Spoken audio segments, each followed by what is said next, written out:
esoteric idea systems have all been brought together, and we're sorting it out. Over the past 100 years, this has been going on. I have been overwhelmed by the accomplishments of Amazonian spirituality. I'm also very suspicious of secrets.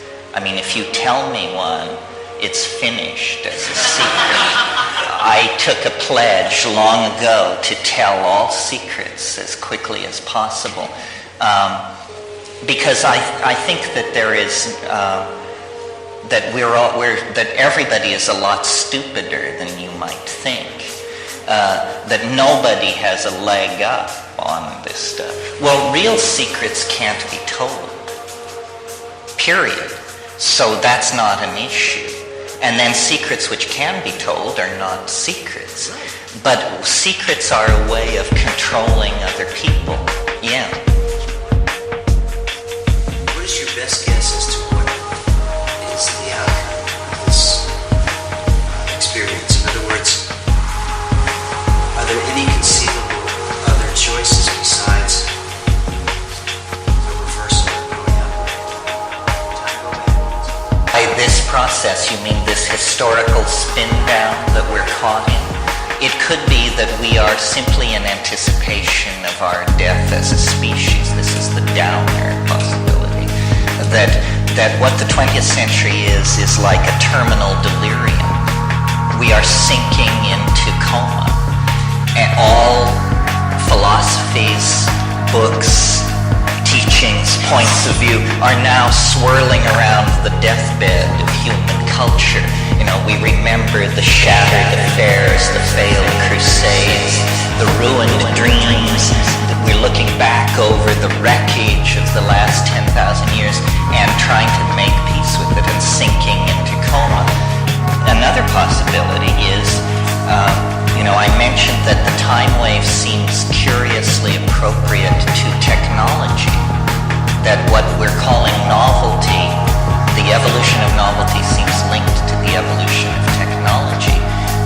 A technology that would fulfill this whole scenario without requiring the intervention of God Almighty or something like that would be time travel.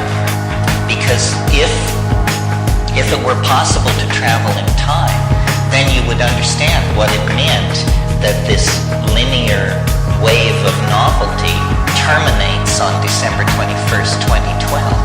It just literally means that's the day history ends. Because after that day, you have a different kind of time.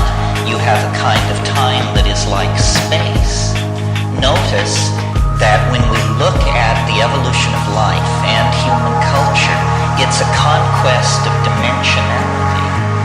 We started as some slime on a rock somewhere, and slowly through the coordination of our senses, our eyes, and then our limbs, we have conquered space.